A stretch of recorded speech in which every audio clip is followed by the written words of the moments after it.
Yeah, ibok-ibok o Tres Marias kanang unsa diha. Dugay Ah. na to, bata-bata pa ko karon sakit na akong tuhod. Maybe I should eat more vegetables. Tiguang Like, na. Kuan na to karon is uh, vegetarian and plant-based since kamo, di ba? Ikaw you subscribe to the plant-based diet, right? Yeah, that's probably something that we can get into in Mm, another conversation. But I identify more as a plant-based versus mm, vegan, and I think it's mostly because I'm still really learning mm.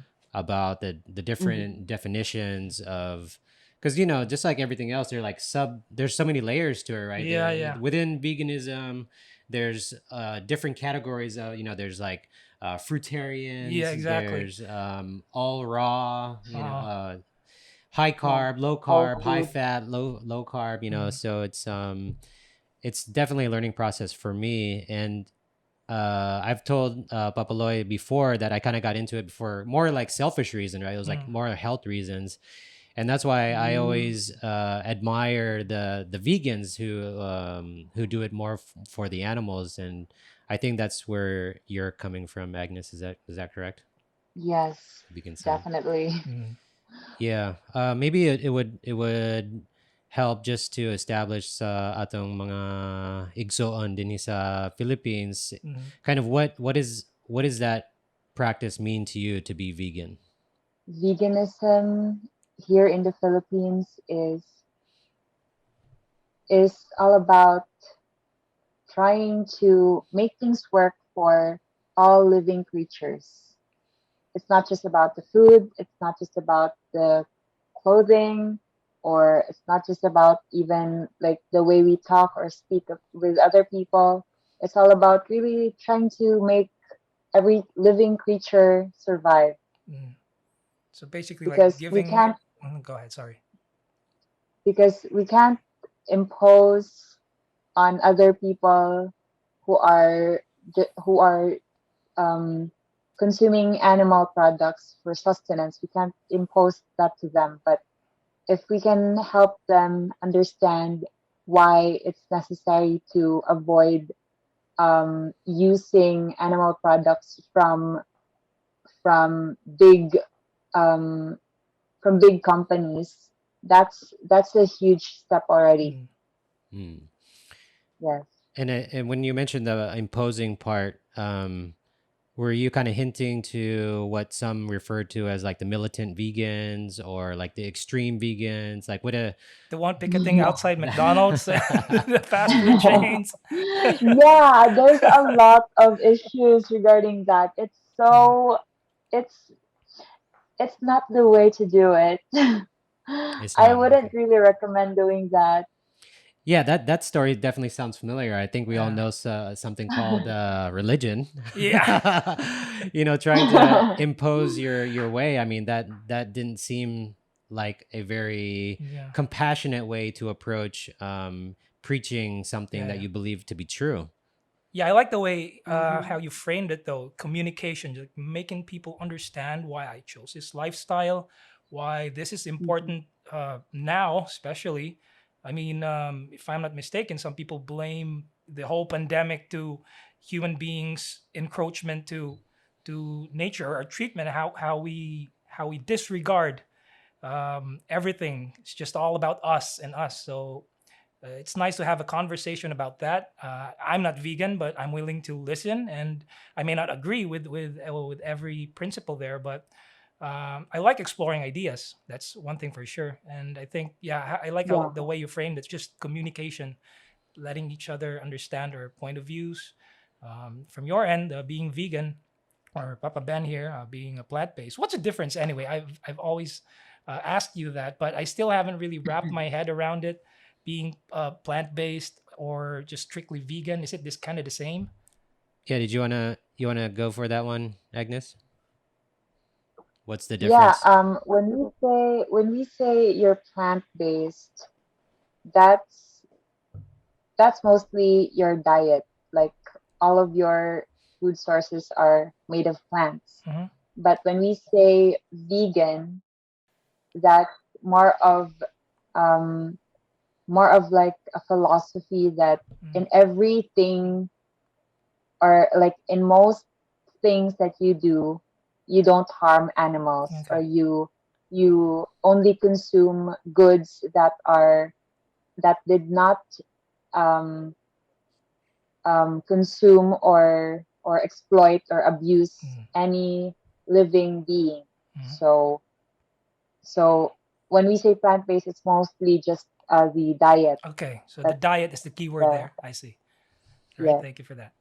This is again a very broad set of topics, and today we're kind of more focusing on the social justice side, and this is actually Mhm. something I'm excited to get into a discussion about because one of the aspects of being plant-based is that you can practice what the vegans practice, but maybe it's not primarily what they advocate initially. Mm-hmm. And at least for me, I still advocate for less animal suffering. Mm-hmm. There are so many environmental factors that I'm sure you're very aware of.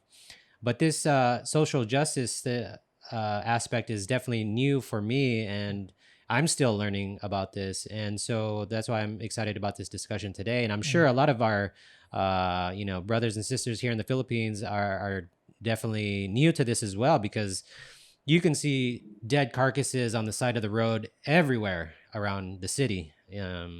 So can you kind of give us an idea what this means in the context of being a vegan? Before, like when I started going vegan, the research has, or like the science has, that was the main basis of why I eventually got into it, was mainly from a global perspective. So when we go to um, the first world countries, for example, it was mostly um, how exploited the animal industry was. So, and even the people who were working for the big companies, such as animal agriculture, or even in um, countryside, like where they just grow free range animals, it was there are a lot of data that can back it up. And eventually, when I came to when I talked to my brothers who are also vegan, they told me a lot of stuff about our our um, my parents' cousins in the islands of Dinagat and Siargao. And I eventually learned that um, one of one of our uncle had this bungsud. Do you guys know what bungsud is? It's like a fish pen, or a Ah, fish okay. where they farm the seafood there, and there were a lot of giant clams and shells. Oh, And we okay. didn't when we were kids, we didn't really understand why they don't offer those seafood to us. They only offered some of the big fishes or some seashells, but not the giant clams and the giant seafood. Hmm. And then eventually we got curious. My brother was curious, and we asked, where do those seafood go? And then one of our cousins told us that those were actually for Hong Kong demand. Oh, There's wow. a lot of Mm. demand from other um, Asian countries, and when we think about it, it's not. It's it's just um, one of the stories that you hear from locals there, that there's a lot of demand from outside, but when we think about the impact of how are they compensated, are the farmers compensated well for their hard work? Hmm. But when you think about it, there's a lot of trashes, and the oceans are already polluted. So there's a big it has come full circle that um, there's the demand is from rich rich countries, Mm-hmm. but the poor farmers are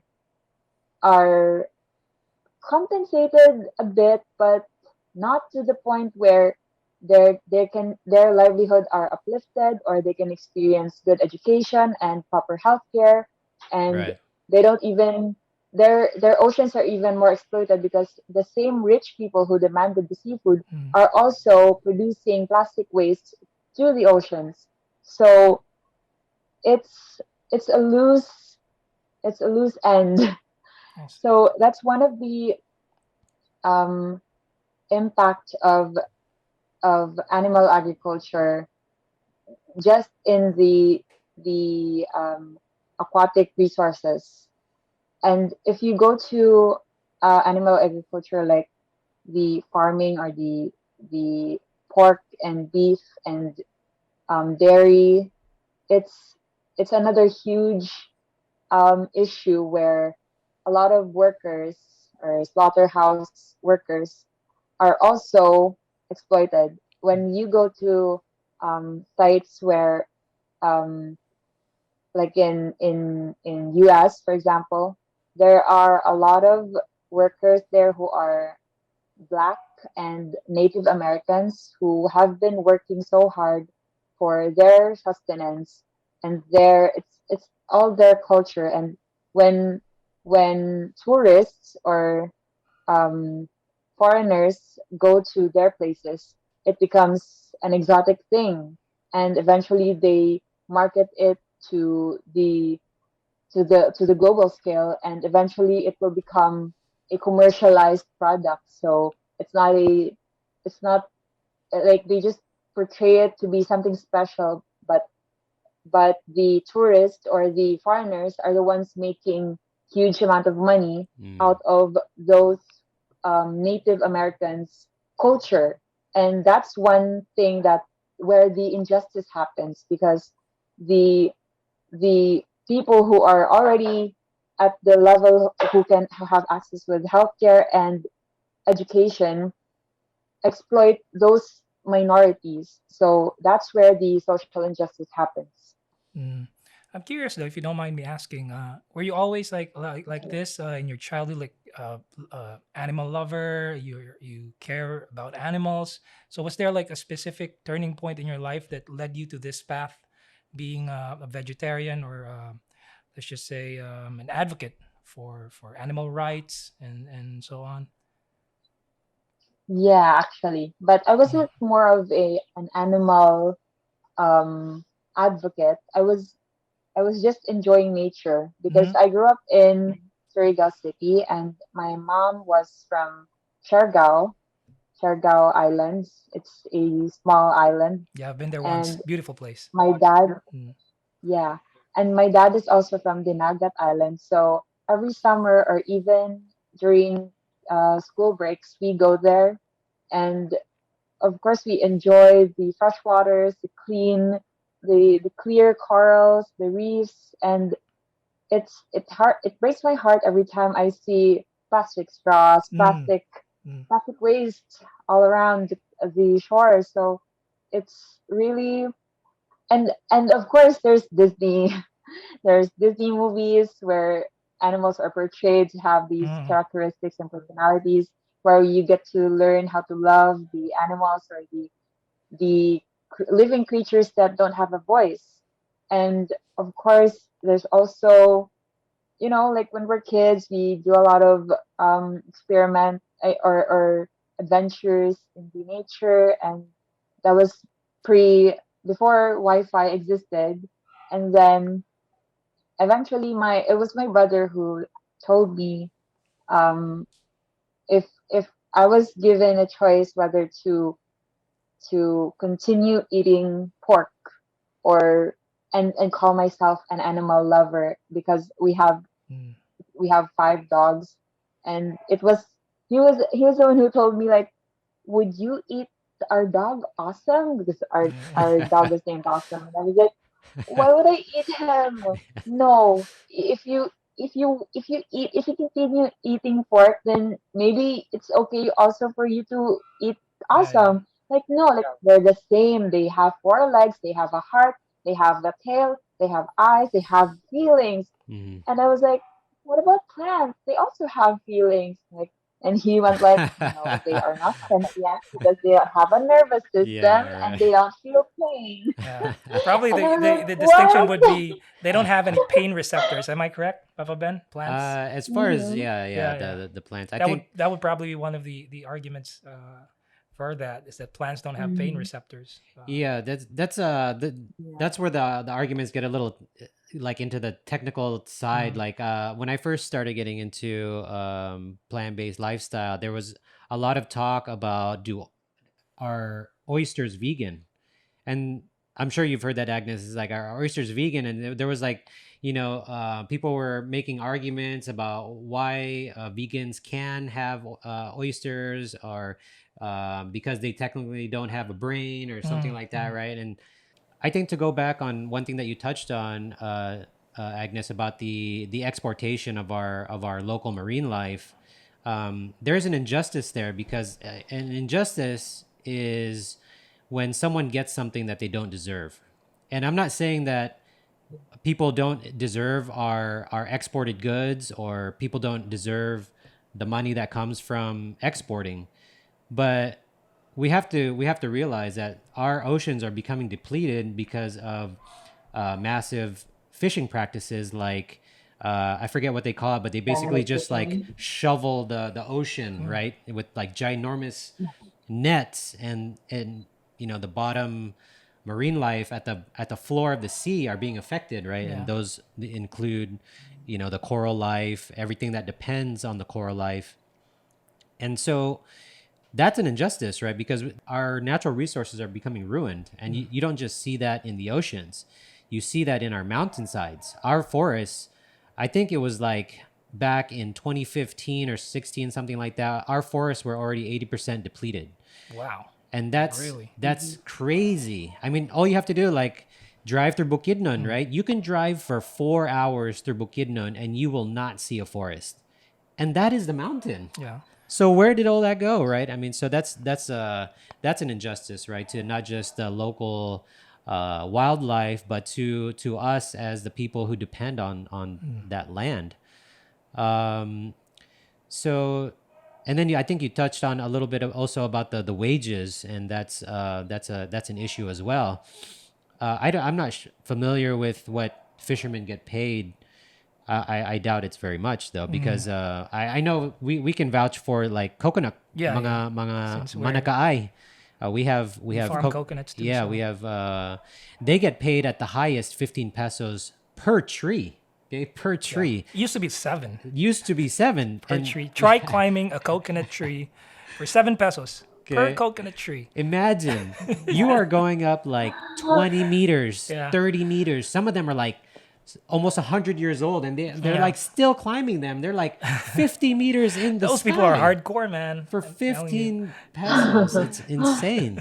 So I know, right? those are definitely injustices that are happening, and it's difficult to see where the government is stepping in, because we have organizations like the National Coconut Authority. I think that's what they're called, Mm, right? mm. What a joke! Mhm. I PCA, mean, was it? Philippine Coconut Philippine Authority or Coconut something. Authority. Yeah, what a joke. Yeah. So those are big problems, and I think it's good to recognize that these are complex issues that we're bringing up, but it does require some acknowledgement from people, because we can speak with our wallets, right? So Mm.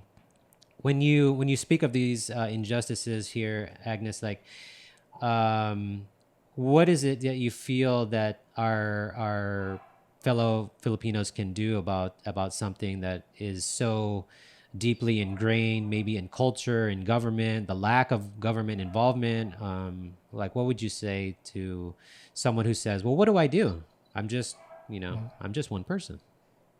Yeah, yeah, that's a good question because even me, I get to be asked a lot of like that, like, but you're just one person, Agnes. How can you change?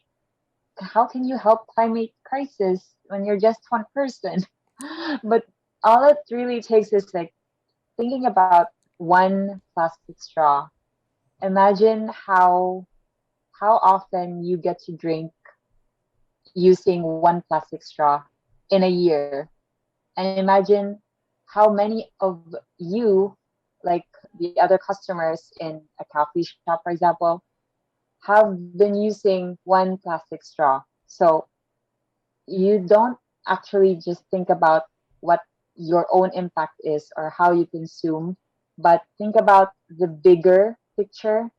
So that's a more selfless kind of perspective where you don't actually have to put the weight of responsibility on your own, but just keep doing what needs to be done as much as possible, like avoiding animal products as Mm. just as much as possible and practicable.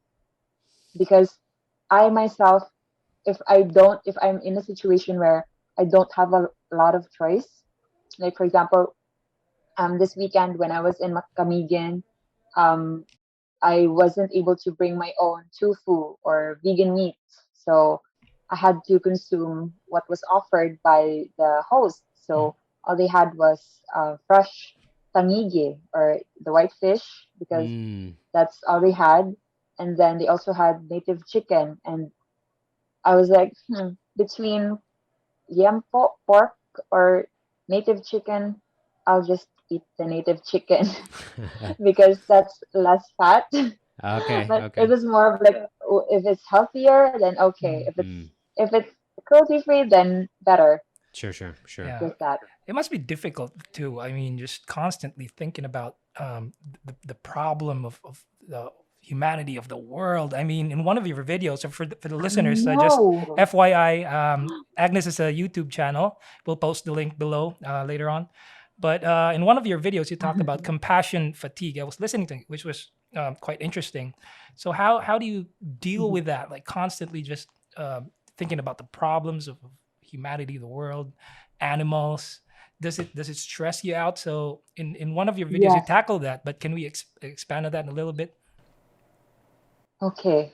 Um, compassion fatigue. I experienced that for like the whole year of 2020 Mm-hmm. because that was, like pandemic and like realizing that, oh my God, this pandemic started because of animal agriculture as well, exotic animal exploitation. So it was like it was a huge eye opener that it really doesn't just take yourself to just continue consuming vegetables, but it really takes a lot of power from you to continue communicating and spreading the word or spreading the knowledge that you know as compassionate as possible because that's that's definitely affected a lot of us. And I myself have been trying so hard um, to just continue living, even if I know a lot of issues that have been happening. And like like when we say compassionate fatigue, it's like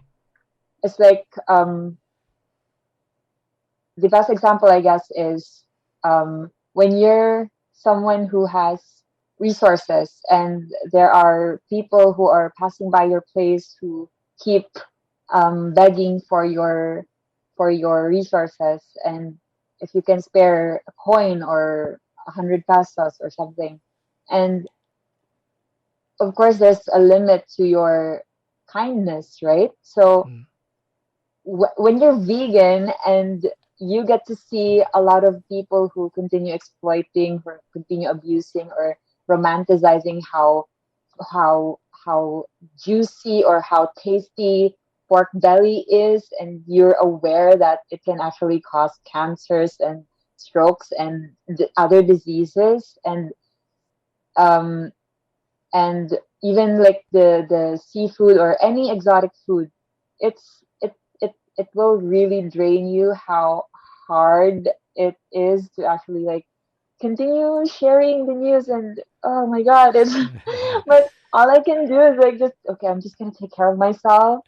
I As much as possible Yeah, I'll that's a just take that's a care of good. myself and just focus on myself because it's like it's also it's also like one thing about being vegan is like learning everything and then learning how to step back and trying to um, connect with yourself once again, and just don't lose yourself, because that's really a huge weight of, and learning that it's not responsibility to inform people that they're gonna get cancer because of eating this one. Yeah.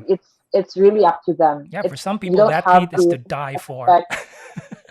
Yeah, and like for me, it's like I really don't want to convince them right now. I just Mhm. have to share what I know. Just that. Earlier, you mentioned, Agnes, about the I think you're mentioning about like eating pork or something about the dog, right? Mhm. And when you're considering about different species, and then you're bringing it into the social justice and veganism, like how do you identify different species compared to humans? Are you putting them on the same level and saying that all species should get the same rights, Treatment or rights? Yeah. or are you looking at it in a different manner? Yeah, definitely. Definitely all species should have equal rights. When that's the thing about going vegan, that it's not just, it's really when we, every time I hear someone, they call themselves vegan, Mhm. I really try to understand why they go vegan, and what else, like especially when they claim that they're an influencer or an advocate for veganism or the animals. I just lurk on their social media accounts Mhm. and see if they're actually um, um, conscious that there's this term called intersectionalism, Mhm. where you don't just look at um, the animal on its own, but also look at the other sections, like the race, the age of the people, or age, race, class, ability, gender or sex, and um, I forgot if if there's a sixth one.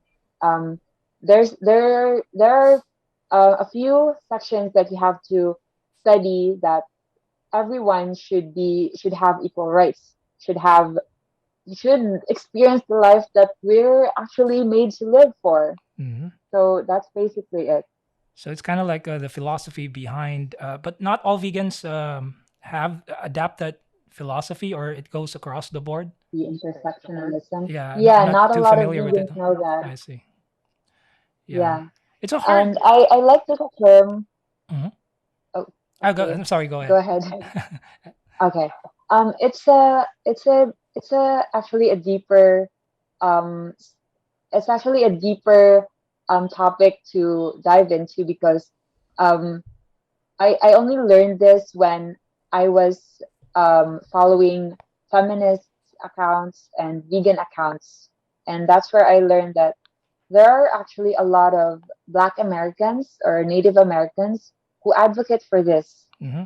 Like, they go for zero waste, and they're mixed races. They advocate for healthcare, and equal rights for everyone, and empowering women, Hmm. and like basically advocating for the minority groups. And I can resonate with them, and I want to stand by them. With animal rights, for me, I mean personally, in my experience, since I consume a lot of animals daily, I mean, I love eating pork for now. Although I agree with, because Papa Ben and I have been having these conversations for so long, and he was actually the one who introduced to me the term speciesism. He made me watch this documentary called Cowspiracy, I believe, and it was very interesting since it talks about how agriculture and its impact, especially with raising farm animals, how it impacts the environment as a whole, and could be the catalyst for climate change. I don't know the exact science behind it, but that's what I got from the documentary, which is quite interesting. And with speciesism, though, with my since I'm coming from a humanist perspective. My perspective always is the advancement of human civilization, of the human condition first. I agree that we should take care of other animals or alleviate their suffering. If we can, we should stop maybe with the whole mass farming, with the whole, it looks like the Holocaust and all Yeah. that. It's scary. I mean, when you look at the footage, man, it's traumatizing. If you've even seen with your own eyes how an animal is actually slaughtered. When I was young, I used to go to the farm a lot, and I would see pigs being slaughtered, and it would traumatize me. But I still eat pork, so you know that's the whole shtick. But yeah, from a humanist perspective, I do believe that we should take care of that. But I think human beings, I'm not saying we're more special than them, but we do have the capacity to understand our reality, probably with managing with managing the planet. I know we're doing a terrible job for now because we're listening to politicians, but not actual scientists. So maybe we can just adjust a little bit with how we deal or how we structure a society. So it's a tall order. I know it's especially here in the Philippines. I mean, it must be hard for you guys being vegans here. I I mean, wouldn't how big is really, the movement I don't here? really I have, because I heard Manila, was it Manila Vegans? Correct me if I'm wrong. They started yeah, out with there's 80 the Manila members vegan. back in 2018, Yep, and now they're upwards 30,000. That's just a few years. 50. 50, there you go. So outdated Yeah. gani akong data. But you see, so there's a growing movement. I know, especially with young people, that they're gravitated towards this movement. So the way you communicate, you're part of it. You're a content creator. So yeah, basically having these conversations. I may not be one of you, but I'm willing to discuss my agreements and disagreements with you guys. So it's basically by doing this that we're opening the channels for having productive conversations, even if we don't agree with everything, right? Mhm. Yeah, if I could just touch on that a little bit, that's one area. The speciesism is something I'm still kind of struggling Mm, to fully understand, maybe, because in our own household, I'm willingly killing cockroaches, and kill it. we trap mice, and these discussions come up, and it's basically about including the entire animal kingdom. Mhm.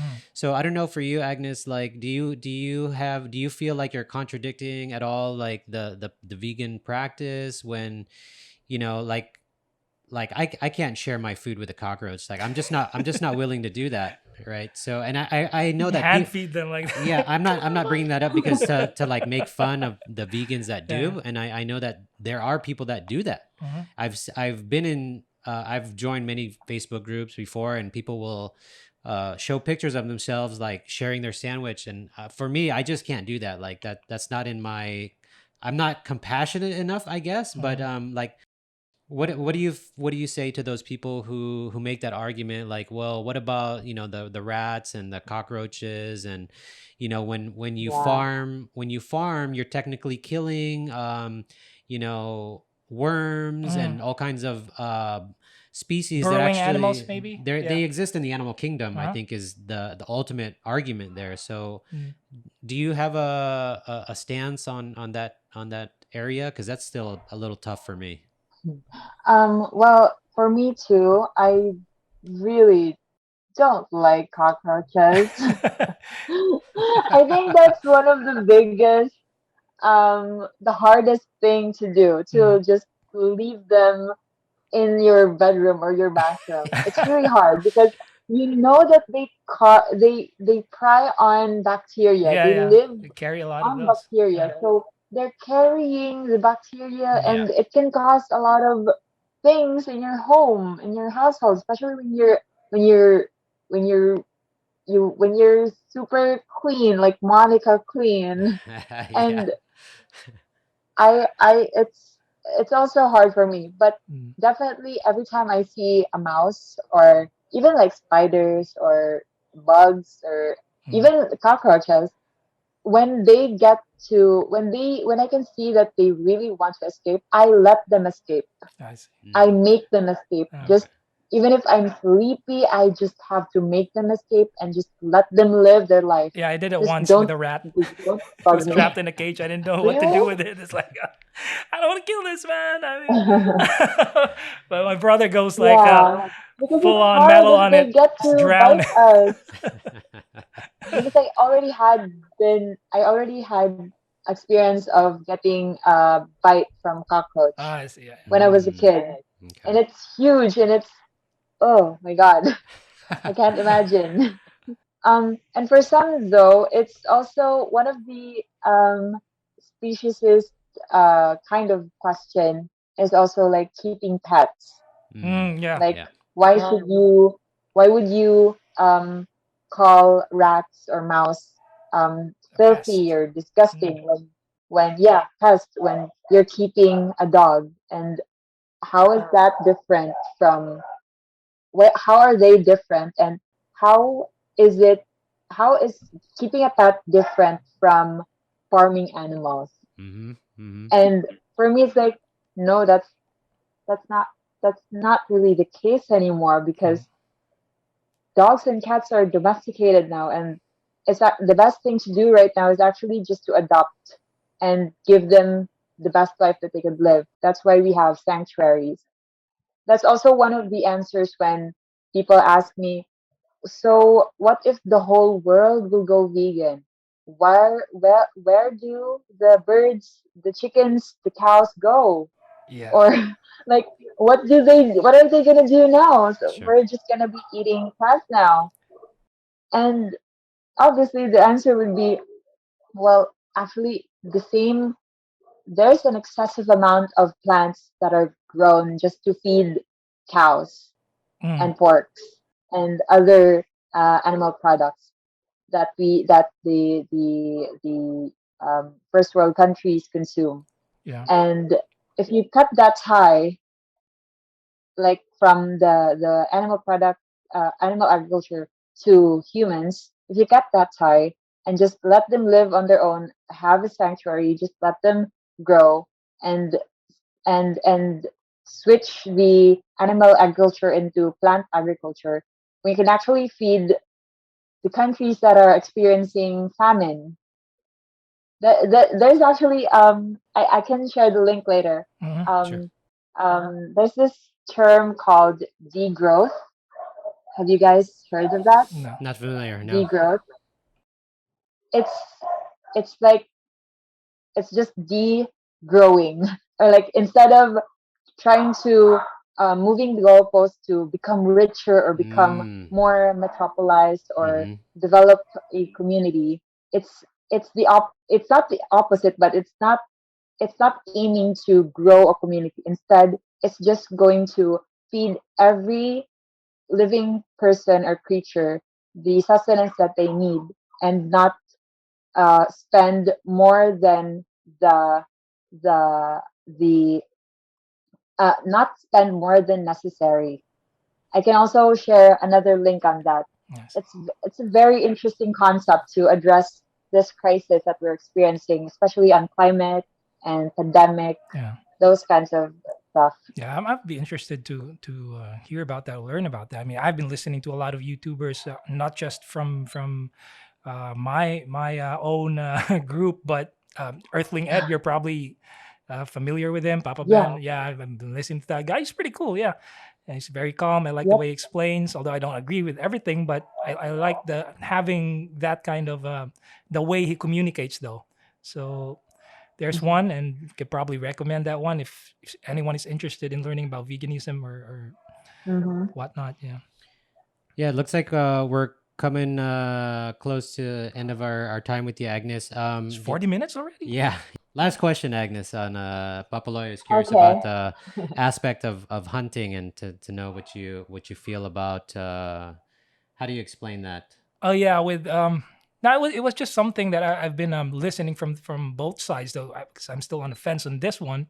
Yeah. There's a lot of people have been advocating also for hunting for your food. Or I've been listening to people like Cameron Haynes, so they're talking about having this relationship with your food. So it's better to hunt your own food rather than buy it from the supermarket. So some vegans disagree with it. Some agree with it. I don't know. Since I'm on the fence on that one. I'd probably say yes, because I don't hunt and I don't really like the idea of killing animals too. But I eat so because I'm a hypocrite. So, but yeah, I just like to get your thoughts on No, that you're one, not. if it's okay. Yeah, hunting. I don't actually agree with them, Hmm. but I'm at peace with their advocacy Hmm. that they hunt because it's for their sustenance Hmm. rather than it's for vain. I see. Because I also came across this video, hunters versus vegans Hmm.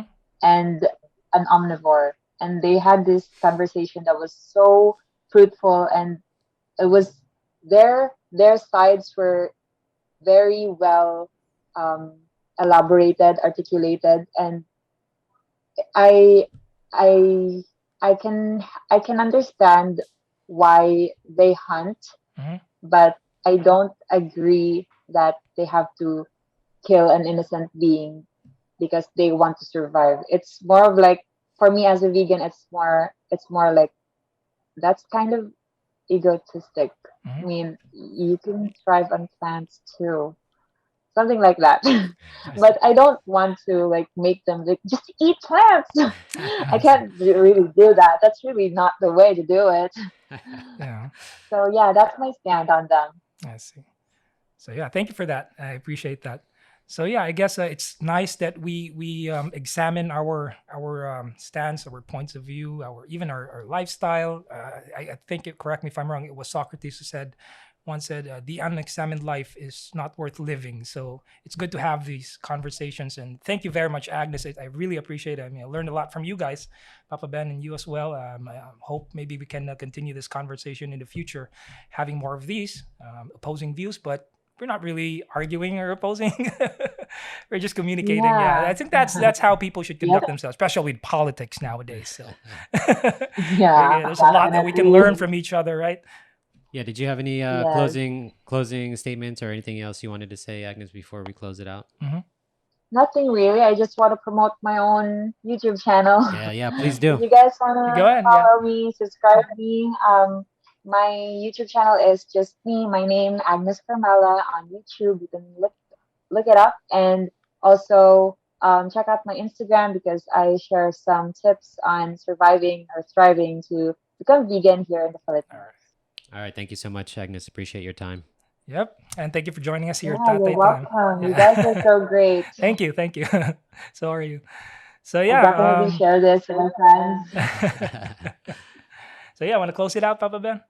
uh, no, you don't want. We forgot how to close it. To our listeners, thank you for joining us. You don't Again, do this is Papa Loy, Papa and we Ben. are joined by Agnes, and this is Tatay Time. And remember, people, just daddy on, soldiers.